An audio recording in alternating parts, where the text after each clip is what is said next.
pour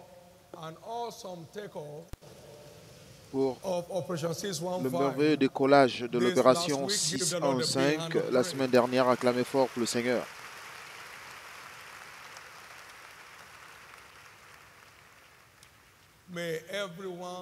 Que chacun, que la contribution de chacun aboutisse à son couronnement. Aucune personne n'abandonnera cette course et nous serons tous des participants du plan de Dieu pour cette saison. Au nom de Jésus-Christ. Il n'a pas demandé aux descendants de Jacob de le chercher en vain. Vous repartez avec quelque chose à montrer.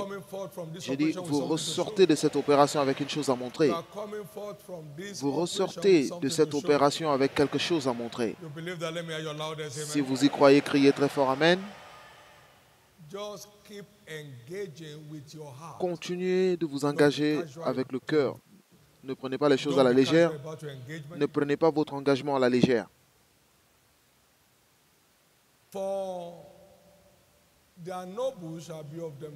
Car leurs nobles viendront du milieu d'eux et leurs gouverneurs viendront de leur tribu. Et quels sont ceux qui engagent leur cœur pour me chercher, dit l'Éternel. Pas un engagement du m'as-tu vu, ou alors un engagement pour se faire voir, mais un engagement basé sur le cœur. Maintenant, il faut être capable de séparer notre cœur de notre cerveau ou de notre intellect. Vous me chercherez, vous me trouverez si vous me cherchez de tout votre cœur.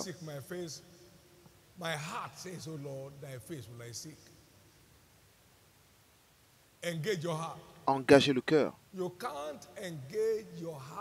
ne pouvez pas engager le cœur sans avoir des marques. Engagez le cœur. Engagez le cœur.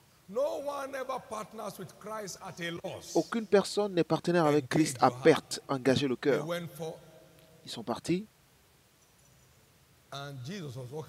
Et Jésus œuvrait à travers eux par des signes. Donc tout engagement sur l'autel de prière pour le salut des âmes et aussi pour l'évangélisation des âmes passionnément dans les rues vous engage dans un partenariat avec Jésus. Et lorsque cela est maintenu, vous êtes comme une personne qui vient de la lune. Parce que, à cause de votre partenariat avec Jésus, et c'est de là que je tire ma force. Vous pensez que je suis seul, alors vous ratez.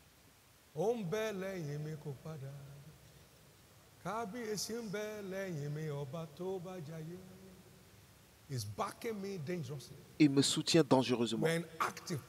Nous sommes dans un partenariat actif. Et nous sommes dans ce partenariat depuis longtemps. Donc soyez juste en partenariat avec lui et regardez. Faites-le de tout votre cœur. Il sortira un noble de votre personne ordinaire. Et il vous fera roi dans votre domaine. Comme ma fille l'a dit, comment je peux me retrouver ici, une simple diplômée de l'université de Port-Harcourt? Et ce pourquoi on n'appelle pas les premiers de classe, il m'a appelé pour le faire. Ça ne dépend pas de votre valeur dans le naturel, mais c'est votre valeur dans la marche avec Dieu. Dieu dit quelque chose et vous vous engagez à le faire. Et il continue de sortir un noble d'une jeune fille qui suivait les âmes, qui payait pour le transport des nouveaux venus. Et aujourd'hui, elle a transformé en noble. Et c'est comme ça les nobles sont faits. Ils ne sont pas faits simplement par des gens qui rassemblent des papiers, des certificats et des diplômes. Je n'ai jamais été intéressé dans des diplômes. Et que je quitte maintenant cet endroit pour aller chercher juste une récompense. Vous savez? Non. La récompense est plus valeureuse. J'ai tellement de plaques dans mon bureau, mais cela ne m'a jamais rien ajouté. meilleur homme, le pire des hommes. Au nom de Jésus, votre notabilité émergera de cette opération. Donc engagez votre cœur, engagez-y votre cœur, engagez tout votre être. Vous ne pouvez pas marcher avec Dieu sans votre cœur. Il dit, moi, l'Éternel, je cherche dans le cœur. Je sonde les cœurs et les reins pour déterminer la qualification de chacun. Donc, engagez votre cœur. Engagez votre heure. Et prendre des prières de partout dans le monde ne changera pas votre histoire. Lorsque vous vous libérez d'un sujet, vous vous engagez dans un autre. Mais lorsque vous marchez avec Jésus, il vous soutient et vous défend à tous égards. Lorsque vous êtes en partenariat avec Dieu, il se tient à votre place à tout moment, même lorsque vous n'êtes pas au courant. Et donc, au nom de Jésus, l'opération 615 changera votre position pour toujours. La première semaine est terminée et il reste une semaine sur 7 semaines et demie. Donc, il reste encore 6 semaines et quelques jours. Donc, vous avez une plateforme ouverte pour que vous vous engagez au niveau où vous désirez. Alors, ce matin, nous avons 2 publications. La bénédiction de l'ouverture de votre maison à Jésus. Nous devons avoir plus de cellules. Donc, si vous pensez que Jésus mérite d'accéder à votre maison, si vous pensez que Jésus a cet accès, il n'y a pas de petite maison pour Jésus. Il était né dans une bergerie. Donc, ne négligez jamais votre propre maison. C'est votre étape vers le palais. Toutes les maisons qui vous appartiennent, où vous n'êtes pas juste là pour un moment, mais si la maison vous appartient, alors cette maison est éligible. Nous devons avoir des milliers d'autres cellules à cause de l'explosion que cette opération provoque. Et donc, nous allons rendre ces documents disponibles après le culte, pendant que les gens donnent leur vie à Jésus. Les formulaires aussi seront disponibles. Reprenez les formulaires et faites partie de cela. Aussi, il y a le détail des programmes pour l'opération 615. Cela a été placé dans les annonces. Vous prenez une copie et vous avez l'annonce pour vous-même. Vous pouvez les lire, vous connecter si vous y êtes intéressé. Dieu ne force jamais aucune bénédiction. Il m'a dit, mon fils, j'ai une place pour toi au sommet si tu es intéressé. Il dit, oui, bien sûr, je suis intéressé. Donc, ce n'est pas, bien sûr, il fallait entrer. Quelqu'un m'a demandé, nous sommes tous des rois alors? Qui sera le sujet? On dit, ceux qui ne savent pas devenir rois, c'est eux qui seront les sujets. Donc, si vous faites une course et que chacun arrive au même moment, qui est le premier?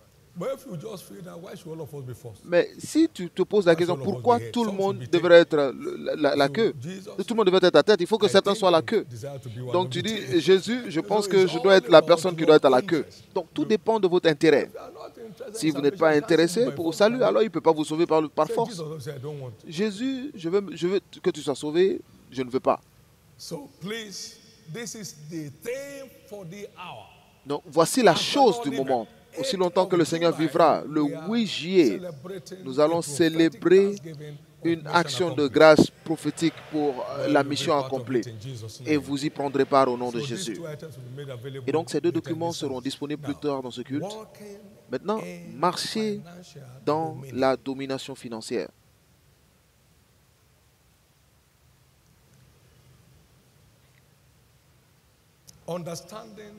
Comprendre l'alliance de l'abondance est la porte d'accès à un monde de domination financière. Parce que ce que Dieu répond, ou alors ce à quoi Dieu répond, est notre conformité au terme de l'alliance d'abondance. Mais tu te souviendras de l'Éternel ton Dieu, car c'est lui qui te donne la force d'acquérir des richesses, pour qu'il établisse son alliance qu'il a juré à tes pères comme il le fait aujourd'hui. Il est toujours actuel et fonctionnel.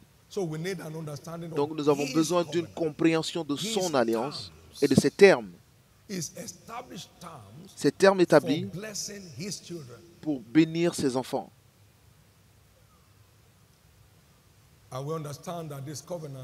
Et nous comprenons que cette alliance, c'est l'alliance du donner et du recevoir, ou ce que Genèse appelle semer et récolter, les semailles et la moisson.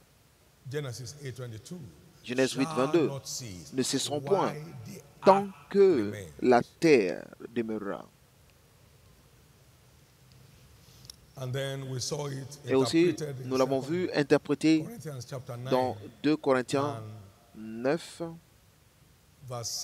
verset 6, du verset 6 à 8. La Bible dit, sachez-le, celui qui sème peu moissonnera peu, et celui qui sème abondamment moissonnera abondamment. Que chacun donne comme il a résolu en son cœur. Donc, donner, c'est semer, sans tristesse, car Dieu aime celui qui donne avec joie. Et à travers ce mystère, Dieu est capable de rendre toutes les grâces disponibles vers vous et moi pour que nous ayons suffisamment en toutes choses. C'est ce qu'on appelle la fortune. Nous ayons suffisamment en toutes choses. Nous puissions aussi abonder en toute bonne œuvre. Faire des choses selon les bénédictions de Dieu dans votre vie.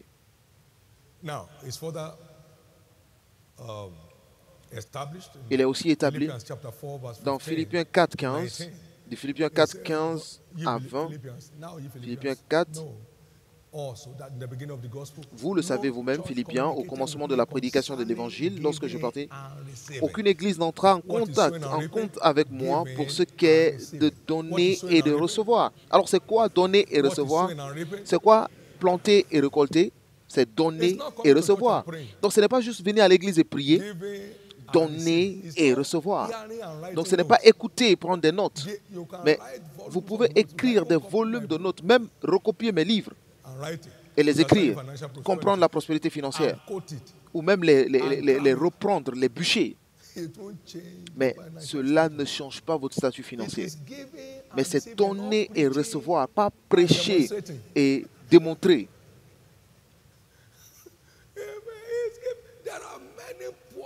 Il y a beaucoup de pasteurs pauvres dans le monde, autour du monde. Pas aux Amérique du Nord, Amérique du Sud, Amérique de l'Est. Afrique de l'Est, moitié Est. Il n'y a aucune profession sur cette terre sans sa population de pauvres. Donc, vous ne serez pas sur cette liste. Vous pouvez ne pas l'aimer, mais voici son alliance. Ce n'est pas votre alliance, mais c'est son alliance. J'ai fait l'alliance de ne pas donner, alors c'est bonne chance. C'est son alliance, c'est donner et recevoir. Donc c'est dans les Écritures. Que la grâce de donner vienne fraîchement sur chacun d'entre nous.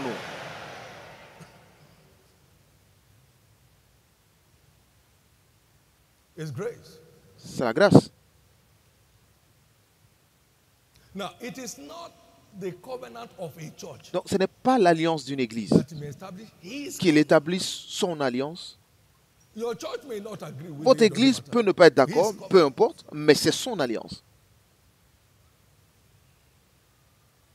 Ce sont ces termes établis pour bénir ses propres enfants. C'est son alliance.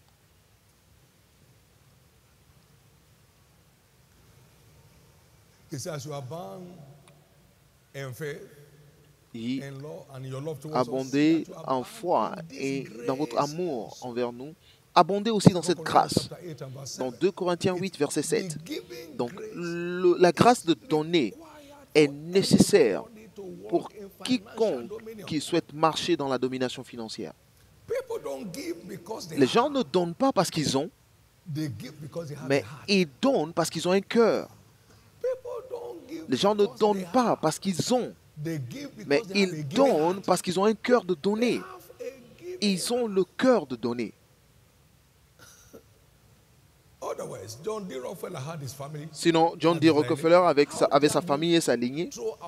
Et comment peut-il donner 50% de ses actifs maintenant qu'il était sur le point de mourir? Il avait un cœur.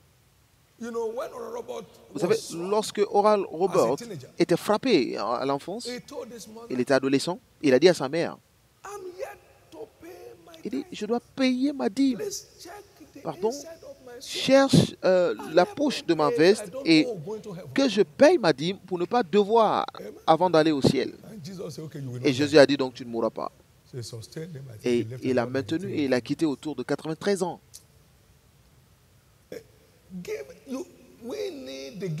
Nous avons besoin de la grâce. Dites, j'ai besoin de la grâce de donner.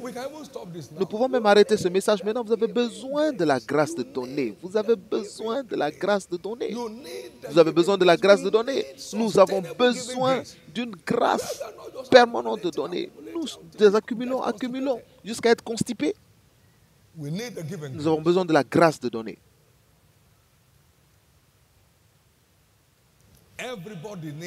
Chacun a besoin de la grâce de donner dans sa vie. Pas le genre de donner en m'as-tu vu, mais les choses qui coulent naturellement de vous. Louez le Seigneur. Amen. Nous devons comprendre que le but de Dieu pour bénir son peuple, c'est pour les rendre des bénédictions. Donc, il nous bénira seulement au niveau où notre cœur est ouvert à bénir. Et la bénédiction commence en cherchant premièrement le royaume de Dieu. Donc nous démontrons la grâce de donner par notre engagement et notre investissement dans les opportunités de promotion du royaume. Dans des opportunités de promotion du royaume, et vous le faites simplement. Amen.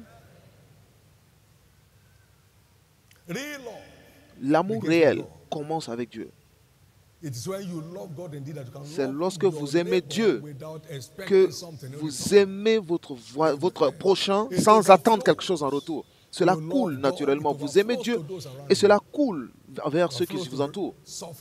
Cela coule vers les masses en souffrance. Et c'est de là que ça commence. Et la sagesse commence au commencement. Ça commence en aimant Dieu de tout votre cœur, de toute votre âme et de toute votre pensée. Et alors, vous êtes capable d'aimer vos prochains comme vous-même.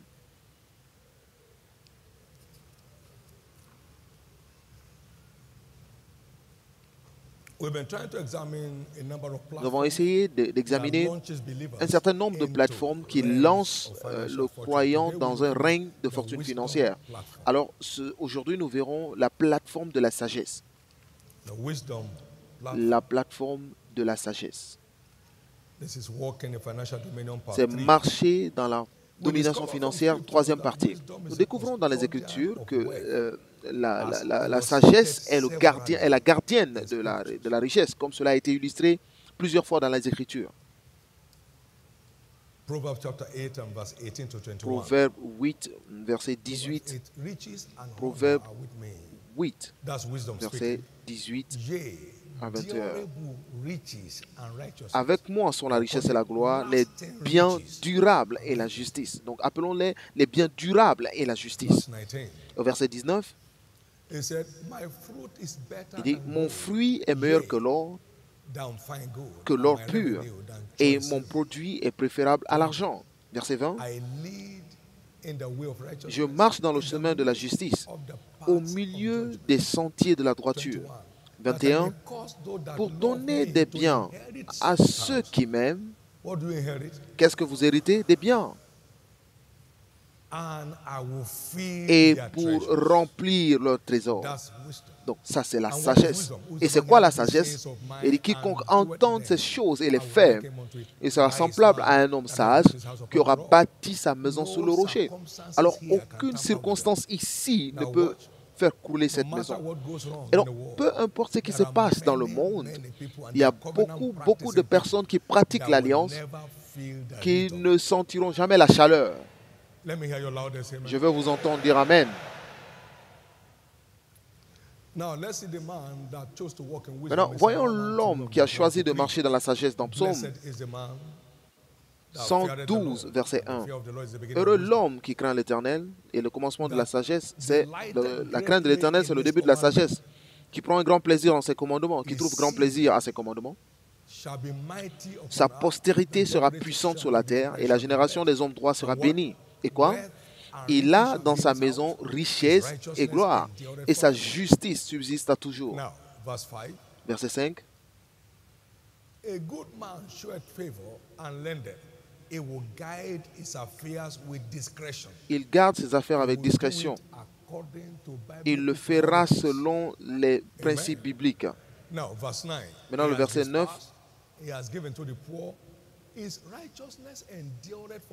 Il fait des largesses, il donne aux indigents, sa justice subsiste à jamais, sa tête s'élève avec gloire.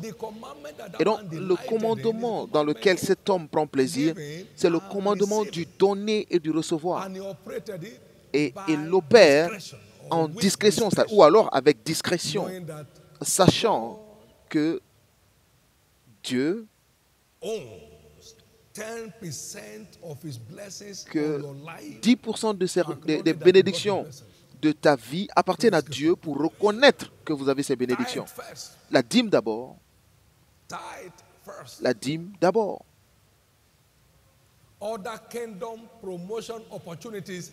Toute autre opportunité de promotion du royaume après.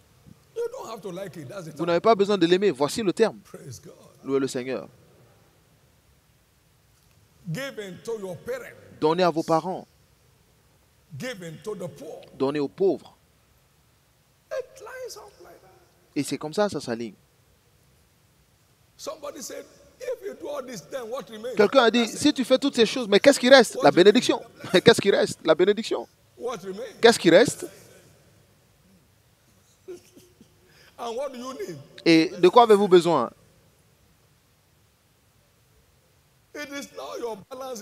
Donc, ce n'est pas le montant de votre compte bancaire qui garantit le futur. Non, c'est la bénédiction. Parce que soudain, vous pouvez vous rendre compte que $1 est équivalent maintenant à 1000. Et cela dévalorise tous vos biens, toute votre fortune.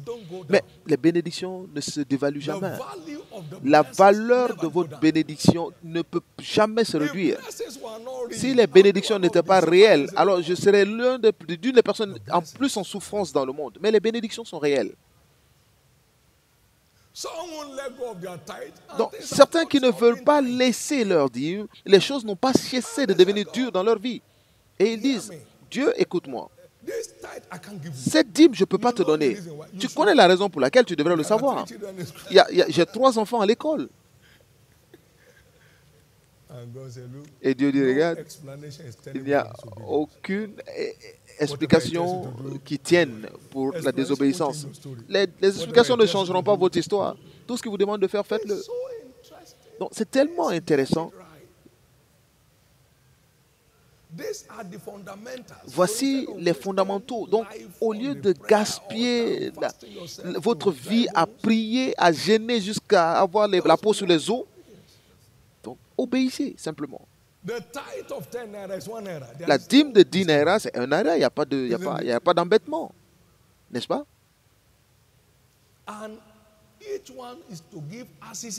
Et chacun donne comme il le peut. Donc, aucune pression. Vous le donnez selon les bénédictions de Dieu sur sa vie. Deutéronome 16, verset 17. Donc, ces commandements ne sont pas pénibles. Ils sont simples. Vous ne courez pas ça et là. Dieu ne marque pas celui qui a envoyé 1000. Cette église ne connaît pas celui qui ne donne pas. Nous n'avons jamais su. Lorsque nous étions 10, nous ne le savions pas. Est-ce maintenant que nous allons compter? Vous donnez, vous savez. Vous ne donnez pas, c'est vous qui le savez. Et peut-être que c'est vous qui êtes venu prendre tous les fonds de bien-être à l'église, mais peu importe. Si on change la politique de bien-être, vous serez dans des problèmes. Ils ont le droit de le faire, donc peu importe. Le Seigneur. Mais au nom de Jésus, aucune personne ne sera laissée en arrière dans ce moment. Je vais dire ici, Dieu visitera ce monde avec le genre de fortune dans son Église que le monde n'a jamais connu. Et alors que vous marchez dans la lumière de son alliance, le moindre parmi vous deviendra un millier. Et le plus petit deviendra une nation forte. Et il a dit, moi l'Éternel, je ferai ces choses en leur temps. Donc, cela veut dire que nous atteignons quelque chose que le monde n'a jamais connu. Dans Agé 2, il a dit qu'il y aura un tremblement de terre mondial. Il dit, j'ébranlerai toutes les nations, les trésors, toutes les nations. Agé 2, pardon, verset 6. J'ébranlerai les cieux et la terre, la mer et le sec. J'ébranlerai toutes les nations, les trésors de toutes les nations viendront et je remplirai de cette maison la gloire, dit l'Éternel des armées. Verset 8, l'argent est à moi. Donc, il y aura une énorme quantité d'argent et d'or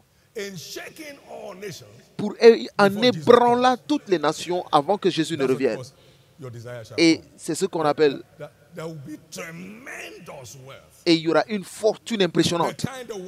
Le genre que le monde n'a jamais connu dans l'Église de Christ. Que vous soyez digne digne de confiance. Parce que cette fortune n'est pas acquise par la compétence, mais c'est par la bénédiction. C'est par la bénédiction. Mais si vous n'avez pas été fidèle dans les richesses injustes, mais qui vous donne, vous confiera les vraies richesses? Luc 16, verset 11. Donc, elle est confiée aux personnes dignes de confiance. Donc, ceux en qui il peut faire confiance. Louez le Seigneur. Donc, ce n'est pas juste la fortune qui vient se déverser sur les gens et un arrangement politique. Non, mais c'est de la fortune pure du ciel. Le genre que votre église connaît. Dites une fortune pure. Une fortune pure du ciel. Pure. Pas de stress, pas de difficulté. Mais nous sommes engagés à l'utiliser pour sa gloire. Donc, il continue de déverser encore et encore. Ne faites pas semblant. Dieu connaît qui vous êtes. Il sait qui vous êtes en réalité. Moi, l'Éternel, pas ton pasteur. Ton pasteur ne le sait pas. Bon, tu es l'une des personnes les plus fiables de l'Église. Dieu va dire, si tu le connais vraiment, tu aurais dit autre chose. Si tu le connaissais vraiment. J'ai entendu des gens me dire, ah, ici c'est mon église pour toujours. Mais ce n'est pas pour toujours parce qu'ils ne sont plus là. Si vous écoutez ce que les gens vous disent, vous serez confondus. Papa, Dieu m'a envoyé vers toi. Tu es mon Père pour toujours. Et demain, vous entendez la personne dire, mais est-ce que c'est la même personne qui parle? C'est l'homme le plus mauvais que j'ai rencontré. Et de la même source. Vous savez, vous pouvez faire semblant et gagner mon attention. Mais vous ne pouvez pas le faire avec Dieu. Devant Dieu, tout est clair. Tout est clair. Il y a certaines personnes maintenant qui peuvent dire, bon, suffisant, c'est trop. Ce que je te dis maintenant, écrit dans leur cœur, ils disent, je ne vais jamais payer la dîme. Dans leur cœur, ils le disent. Assez, je ne vais promouvoir aucun royaume. Dieu ne sait-il pas que j'ai besoin de promotion moi-même? Maintenant, vous savez, j'ai imposé les mains sur les gens dans l'ancienne église et quelqu'un venait avec un couteau. Mais moi, je les imposais la main pour les bénir et lui, il venait tout doucement. Il venait tout doucement. Et le groupe de sécurité avec les yeux d'aigle l'ont vu et ils ont bondi sur lui. Et moi, je voulais le bénir et lui, il venait me tuer. Dans l'église, pas dehors, pas au marché. Amen. Donc, vous ne connaissez pas que le cœur de l'homme est profond et méchant. Qui peut le connaître? Que votre cœur soit pur devant Dieu.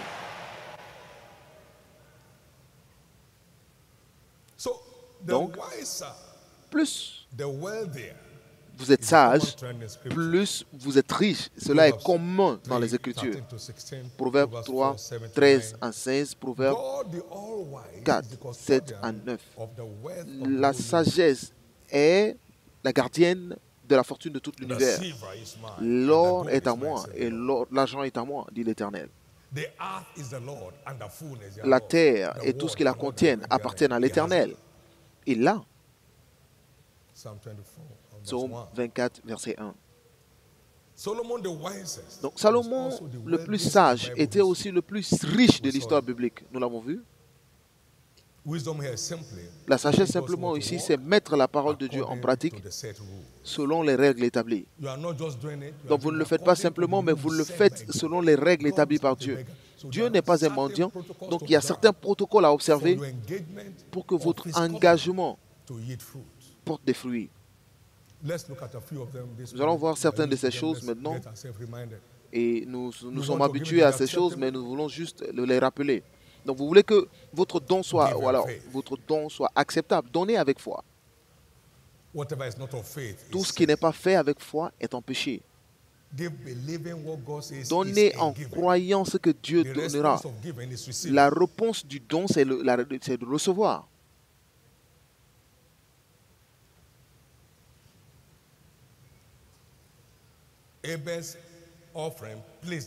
L'offrande d'Abel a plu à l'Éternel. Et sans la foi, il est impossible de plaire à Dieu. Hébreux 11, versets 4 à 6. Et Abel a offert un sacrifice plus excellent que Caïn, par lequel il a reçu le témoignage de la justice. Donc Dieu approuvant ses offrandes, et c'est par elles qu'il parle encore, quoique mort. Sans la foi, il est impossible de plaire à Dieu. Car il faut que celui qui s'approche de Dieu croit que Dieu existe et qu'il est le rémunérateur de ceux qui le cherchent. Donc, vous ne pouvez pas attendre le retour que vous n'espérez pas. Et alors, c'est quoi la foi? La foi, c'est une ferme assurance des choses qu'on espère. Donc, nous sommes tous ordonnés à prendre part à notre espoir. 1 Corinthiens 9, verset 10. Nous sommes tous partie prenante de notre espoir. Donc, ce que vous n'espérez pas ne peut jamais arriver dans votre vie. Donc, donnez avec foi. Lorsque je dis oui, je ne peux jamais être pauvre, c'est parce que j'ai trouvé l'alliance et j'ai vu la validité. Donc, comment je peux être pauvre si je peux m'engager? Donc, j'ai crié, j'ai dit, je ne peux jamais être pauvre. Ne donnez pas avec une mentalité de donation. Dieu n'en a pas besoin. Nous ne sommes pas qualifiés s'il en a besoin. C'est comme si vous exprimez vos besoins à un enfant de 4 ans et dites, pardon, viens t'asseoir. Il y a un problème maintenant à laquelle nous faisons face. J'ai besoin de ton appui. Et il n'y a on n'a aucun moyen de sortir de ce problème sans ton aide. Tu as besoin de mon jouet, ton enfant répondra, un enfant de 4 ans. Donc, parce que l'enfant n'a aucune capacité de fonctionner à ce niveau. Donc, aucune personne d'entre nous n'a la capacité de fonctionner au bureau ou alors dans la fonction d'aider Dieu. Donc, si votre camion remorque veut tomber, vaut mieux le laisser tomber. Parce que si vous essayez de retenir le camion, vous allez tomber avant le camion. Amen. Dieu n'aura jamais besoin de votre aide et de mon aide pour accomplir quoi que ce soit. Le zèle de l'Éternel est ce qui accomplit. Le zèle de l'Éternel est ce qui accomplit son œuvre. Donc, Dieu n'a pas besoin de vous. Qu'est-ce que moi je peux avoir que Dieu ne peut pas? Je sais que Dieu n'en a pas besoin. Mais moi, j'ai toujours besoin des bénédictions de Dieu. Et la seule façon pour moi d'accéder aux bénédictions matérielles, c'est d'être un donneur et donner selon des règles. Et donc, donner avec foi. Donner avec foi. Donner en croyant que Dieu est dedans. Et vous allez commencer à en bénéficier à des dimensions au-delà de votre imagination. Je veux vous entendre crier très fort Amen. Maintenant, nous allons continuer. Donnez volontairement. S'il y a premièrement une pensée volontaire, 1 Corinthiens 8, 12, cela est acceptable selon ce que l'homme a et non selon ce qu'il n'a pas. Donc ne donnez jamais sous pression. Cela n'aura aucun retour pour vous. donner volontairement. Ces gens pauvres en Macédoine avaient la volonté, ils avaient la bonne volonté. 2 Corinthiens 8 au verset 3. Il dit, ils l'ont, je l'atteste, donné volontairement, selon leurs moyens, et même au-delà de leurs moyens. Donc, lorsque vous abondez dans toutes choses, rassurez-vous aussi d'abonder dans cette grâce. La grâce de donner volontairement. Donc, vous êtes en train de satisfaire les besoins des nécessiteux, vous le faites avec bonne volonté. Vous investissez dans le royaume, vous le faites de bonne volonté. Ne le faites pas et vous pleurez après. Vaut mieux aller le reprendre. Parce que cela n'aura aucun retour. J'ai acheté 15 chaises, mais c'était par erreur. Est-ce que je peux avoir mon argent? Dans cette église, on vous donnera. Il n'y a pas de problème. Si l'église refuse de vous donner, moi je vous le donnerai parce que je veux être béni. Et je sais que je ne serai pas béni tant que vous ne le faites pas volontairement. Vous savez pourquoi ils venaient tous les jours? Ils envoyaient leurs biens dans le désert à cause de la bénédiction. On a annoncé que c'était suffisant, c'est bon. Mais écoutez ce que Moïse a dit. Il dit, celui qui a une volonté de donner, qu'il donne. C'est Exode 35, versets 4 et 16 et 22. Moïse a demandé à l'assemblée, il dit, voici ce que l'Éternel a ordonné. Donnez une offrande. Quiconque a la volonté donne une offrande.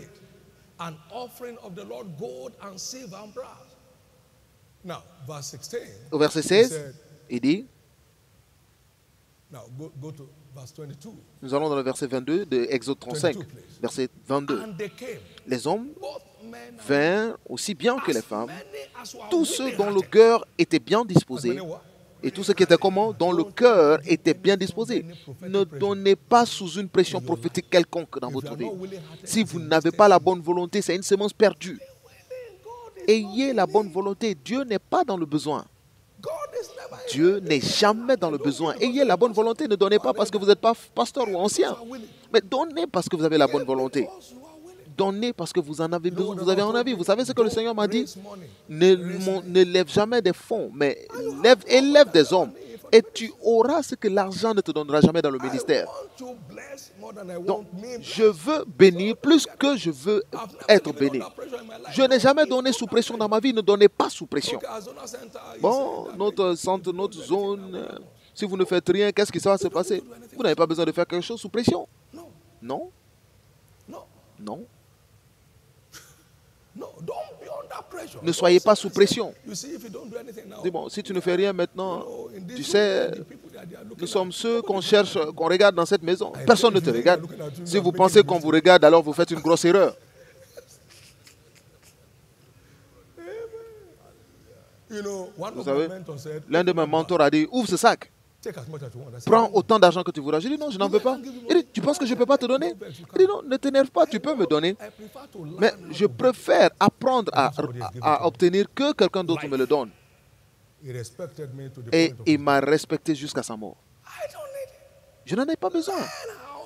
Apprends à trouver toi-même. Il est parti maintenant depuis plus de 20 ans. S'il était ma source, je serais asséché. Vaut mieux vous réveiller. Personne ne reçoit quoi que ce soit de vous, mais c'est vous qui recevez tout ce que vous donnez dans vos dons.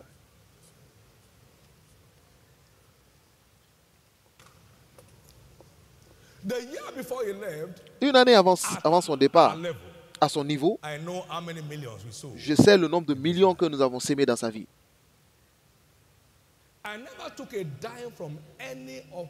Je n'ai jamais reçu un centime de tous mes leaders que Dieu m'a envoyés dans ma vie. Jamais. Vaut mieux apprendre comment obtenir. Aucune personne ici ne terminera sa vie mendiant. Le fardeau de l'endettement est détruit dans votre vie aujourd'hui.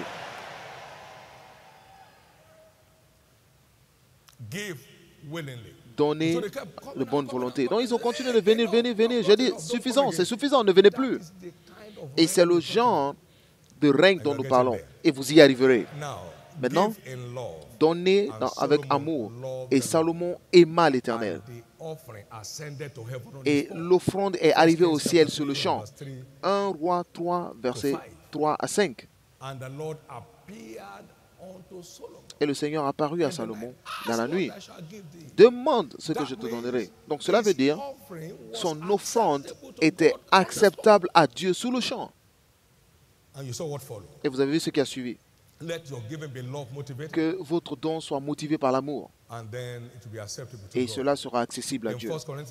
Dans 1 Corinthiens 13, verset 3, il dit, même si je donne tout, je vends tous mes biens pour donner aux pauvres, mais si je n'ai pas l'amour, cela ne me profite en rien. Donc, le don envoie les bénéfices par l'amour. Donc, donnez avec joie.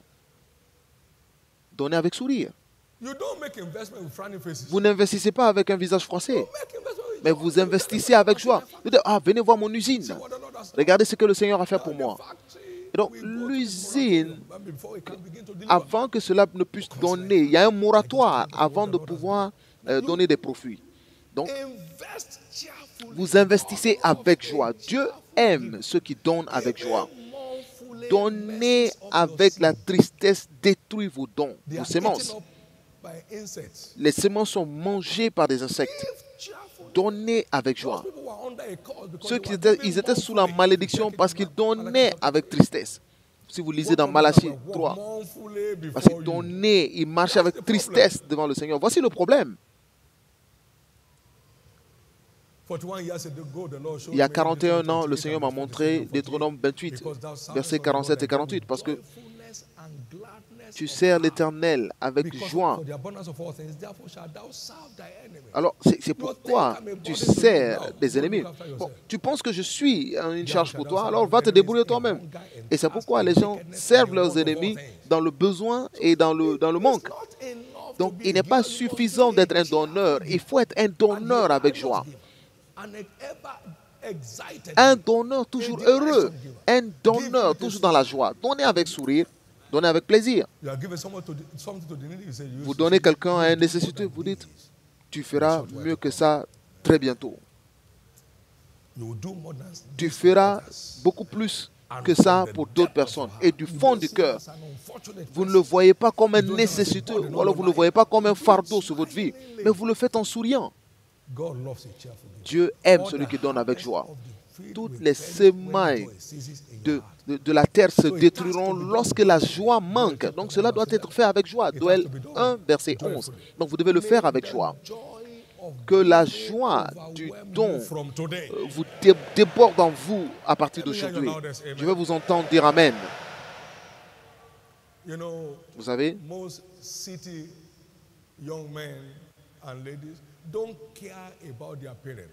la plupart des jeunes hommes ne pensent plus à leurs parents. Cela ne vous excuse pas de vos responsabilités d'alliance. Nous devons honorer nos parents pour que les choses se passent bien avec nous et que nous ayons la longévité sur la terre. Voici le premier commandement. Pour que ça aille, les choses aillent bien avec vous et que vous viviez longtemps sur la terre.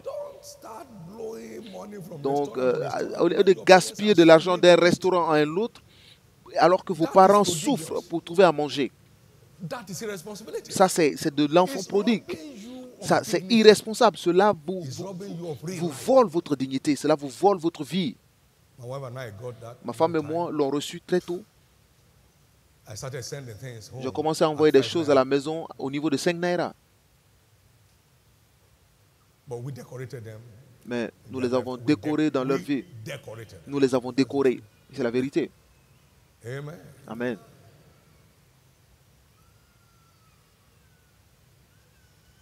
Il vaut mieux se réveiller et cesser de jouer les grosses têtes en ville. Et faire l'enfant d'alliance, le fils d'alliance et la femme d'alliance, pour éviter les difficultés dans votre vie. Et votre vie est sécurisée.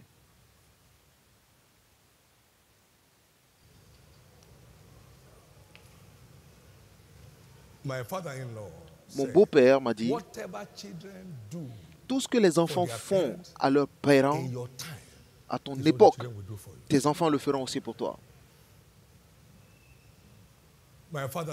Et mon père m'a dit, la route ne peut jamais bloquer quelqu'un qui tient un coupe-coupe, une machette. Ma grand-mère m'a dit, tu seras grand. J'avais 20 ans. Tu as fait ça pour moi. Toi, tu seras grand.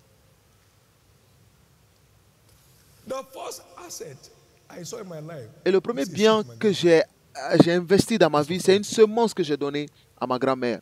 C'était des fournitures que j'ai achetées. Et elle m'a regardé du fond du cœur, du fond des yeux, dans le fond des yeux. Toi, tu seras grand. Et j'essaie d'y arriver. Louez le Seigneur.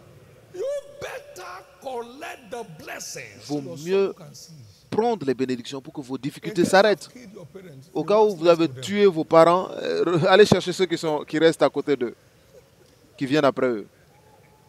Vos gardiens.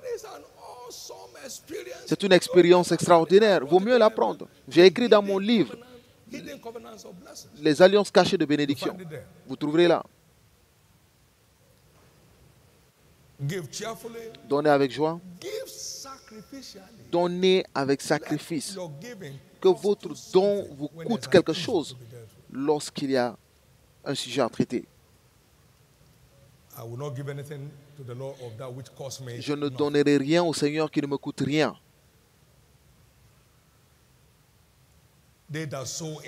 Ceux qui sèment avec larmes récolteront avec joie.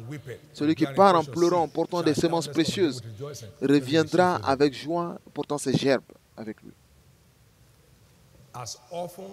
Donc, aussi souvent que cela vous coûte quelque chose, donnez sans arrêt, parce que cela parlera seulement à la fin.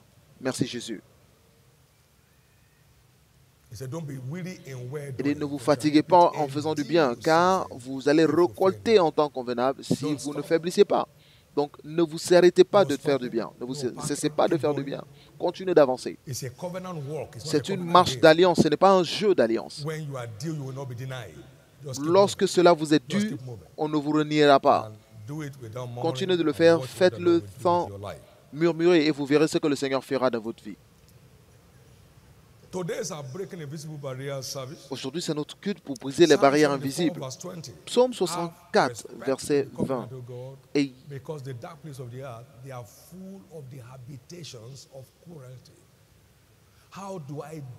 comment traiter ce que je ne peux pas voir? Psaume 74, verset 20.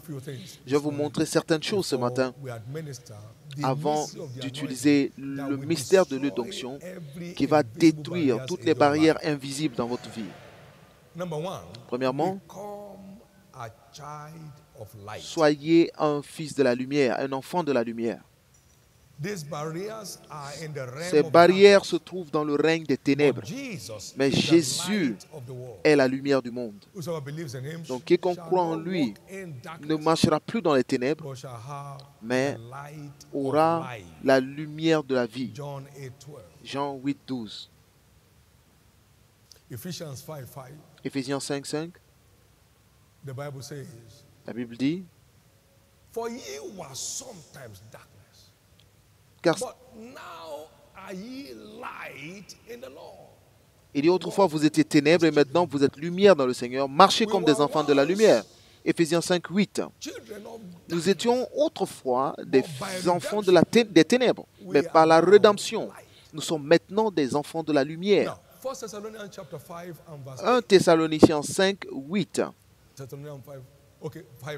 Ok, 1 Thessaloniciens 5, 5. Vous êtes tous des enfants de la lumière. Donc, tout enfant de Dieu est un enfant de la lumière.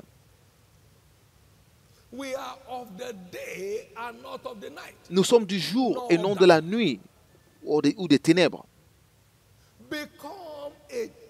Devenez un enfant de la lumière et toutes les barrières invisibles des ténèbres vous céderont le chemin d'elles-mêmes.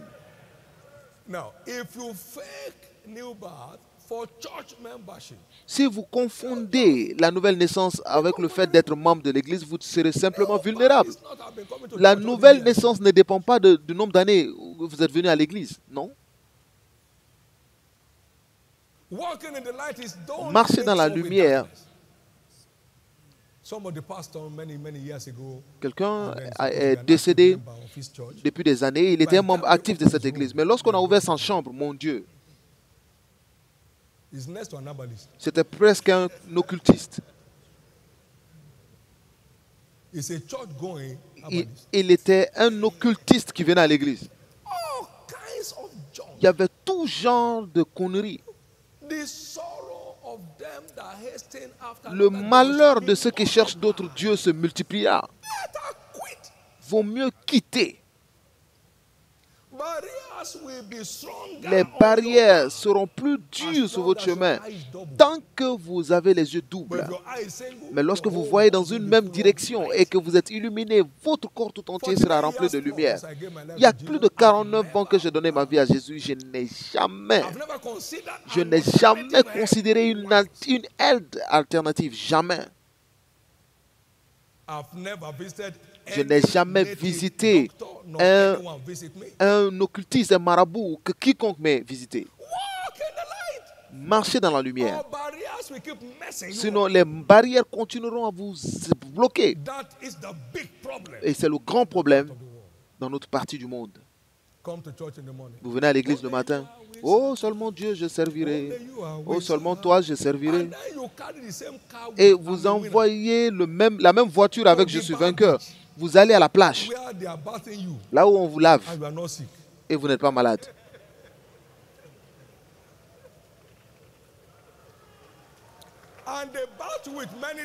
Et on vous lave avec beaucoup de démons. Vous sortez de cet endroit, votre cas est encore pire que lorsque vous partiez. Je sais qu'il a secouru mon âme. Vaut mieux rester secouru.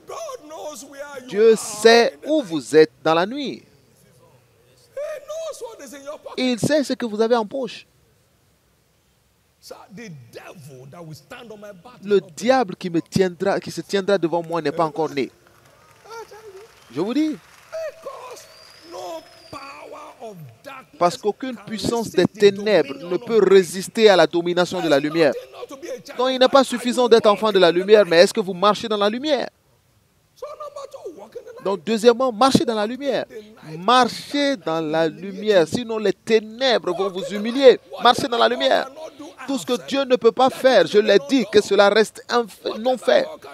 Que tout ce que Dieu ne peut pas me donner, que je ne l'obtienne jamais. Et partout où Dieu ne peut pas m'envoyer, que je n'y arrive jamais. Je n'y vais nulle part.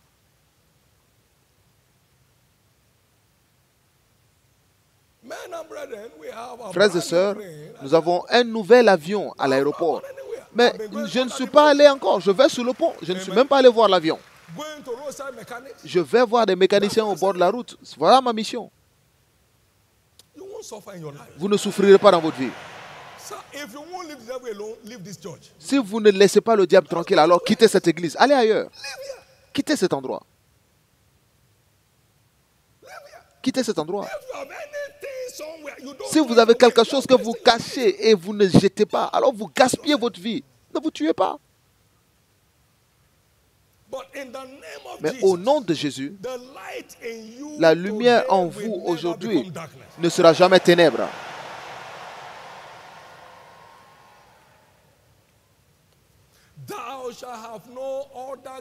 Tu n'enverras aucun autre Dieu devant moi.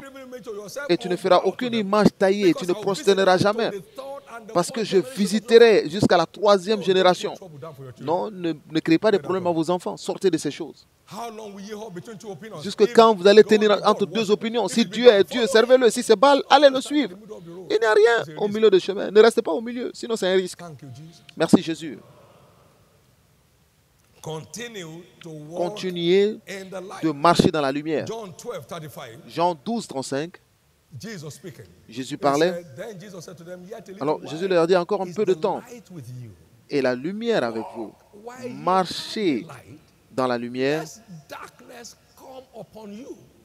afin que afin que les ténèbres ne vous surprennent point. Celui qui marche dans les ténèbres ne sait où il va. Marchez dans la lumière. Marchez dans la lumière. Tous ces supports sont la base de vos difficultés, de vos souffrances dans la vie. Comment Satan peut aider Dieu à décorer votre vie? C'est un voleur. Le voleur vient voler, tuer et détruire. Maintenant, vous mettez le voleur dans votre poche. Pourquoi? Pour vous tuer? Pour vous détruire? Mais il ne réussira pas.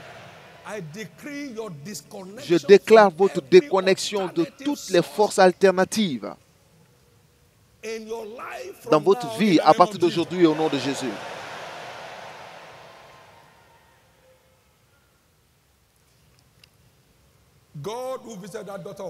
Dieu qui a visité cette fille d'Abraham, qui faisait des prières d'avancement du royaume, et Dieu organisait le mariage de son fils.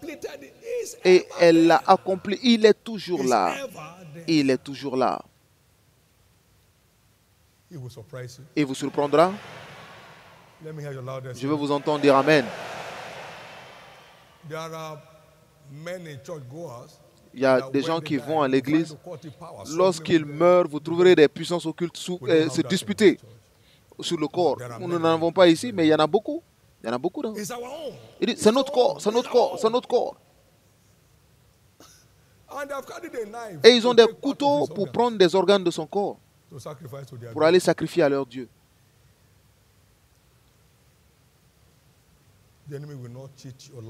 Mais l'ennemi ne viendra plus s'amuser avec votre vie. Troisièmement,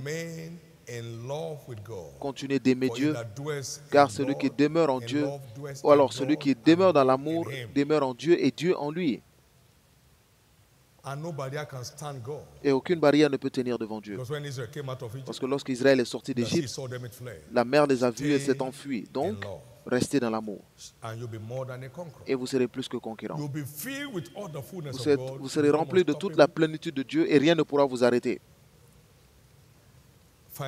Et finalement, soyez engagés à servir Dieu et les intérêts de son royaume.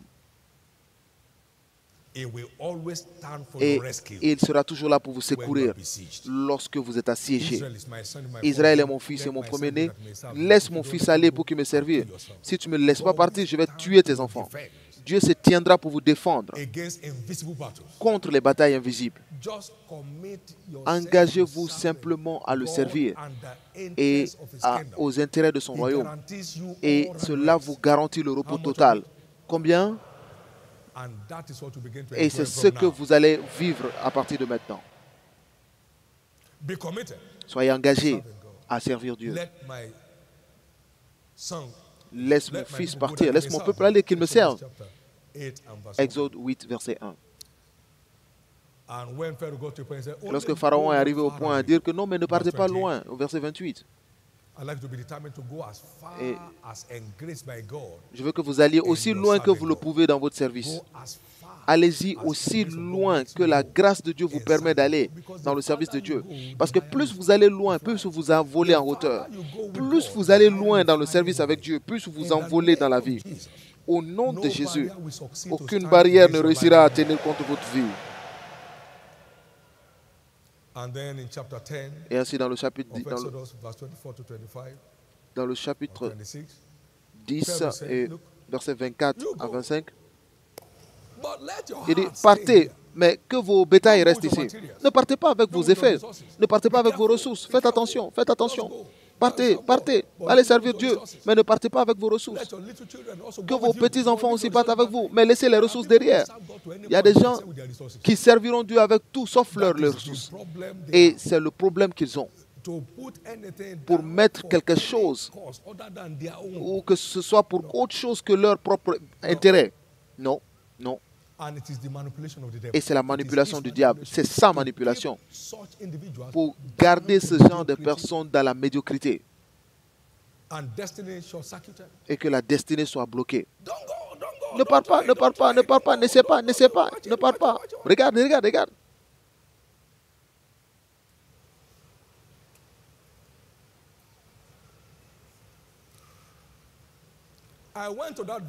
Je suis allé dans ce village pendant 72 jours pour les vacances.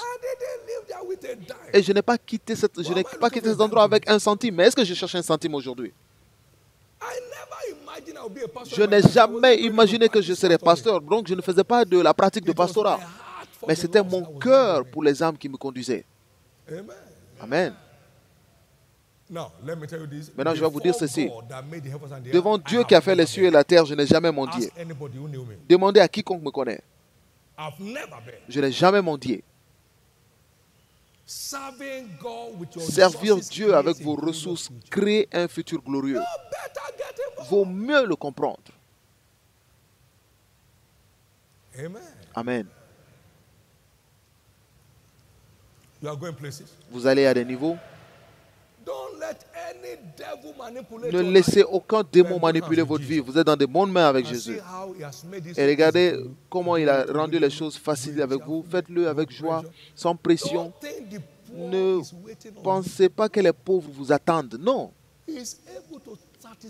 Il est capable de les satisfaire eux-mêmes, de satisfaire tous les êtres vivants.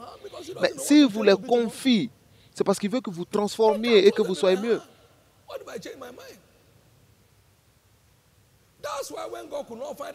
C'est pourquoi lorsque Dieu ne pouvait trouver aucune personne dans cette grande église, parce peut-être qu'il ne connaissait pas, que la femme, le fils de cette femme-là était sur le point de se marier, Dieu est venu.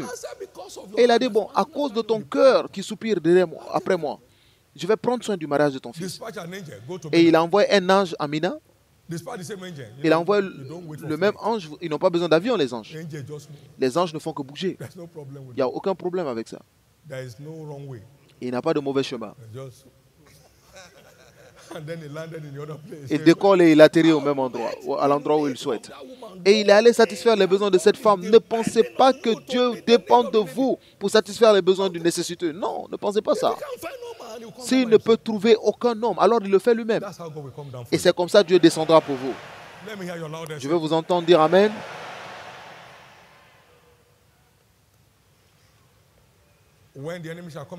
Lorsque l'ennemi viendra comme un vent, l'Esprit de l'Éternel le mettra en fuite. Aujourd'hui, par cette onction, toute barrière invisible sur votre chemin sera détruite. Donc finalement, croyez dans le ministère de l'huile d'onction. Il a dit, j'ai trouvé David, mon serviteur, je l'ai oint de mon huile, et l'ennemi n'exercera pas sur sa vie. Tout ce qui s'assoit sur votre destinée dans le règne de l'invisible sera délogé aujourd'hui. Ou que le fils de la méchanceté l'afflige. Toute affliction qui vient des flèches de l'ennemi, ça et là, prend fin aujourd'hui. Vous y croyez, criez très fort Amen. Je veux vous entendre dire Amen.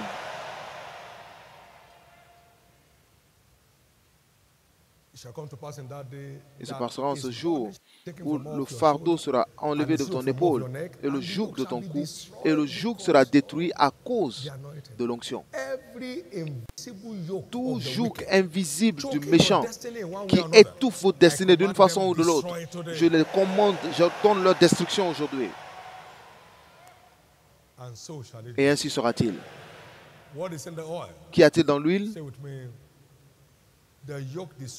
Dites la puissance de destruction de Dieu. De destruction du joug, pardon. Cela veut dire que qu'un joug ou fardeau ne va s'échapper aujourd'hui. Pendant que cette huile vient sur vous, tout joug ou tout fardeau invisible dans votre vie sera détruit. Quelqu'un s'est arrêté sur une chose et j'ai rencontré le mari ou le mari nous a rencontrés durant une évangélisation. Et lorsqu'il est reparti à la maison, il a dit à la femme que l'évêque nous a invités à l'église, au culte. Et l'homme n'avait jamais été à l'église depuis qu'ils se sont mariés. C'est une autre histoire. Donc, il a envoyé la famille ici, ce même dimanche, et ils sont là maintenant en permanence. Et la femme s'est arrêtée il y a 3 mois avant cette rencontre. Et Des douleurs à la hanche ont commencé. Ensuite, les pieds s'enflaient. Et ils sont partis partout sans solution. Mais lorsqu'ils sont arrivés ce dimanche ici, c'était un culte de communion. Et j'ai dit que la communion neutralise tous les poisons dans nos corps. Et elle est venue, elle a pris la communion. Et lorsqu'elle est repartie à sa place, et elle ne pouvait plus sentir la douleur. Elle a trouvé, regardé ses pieds et l'enflure avait disparu. Et donc pour quiconque qui croit aujourd'hui, attendez, toute barrière invisible sur votre chemin, sur le chemin de vos enfants, sur le chemin de votre famille, ils sont finalement détruits.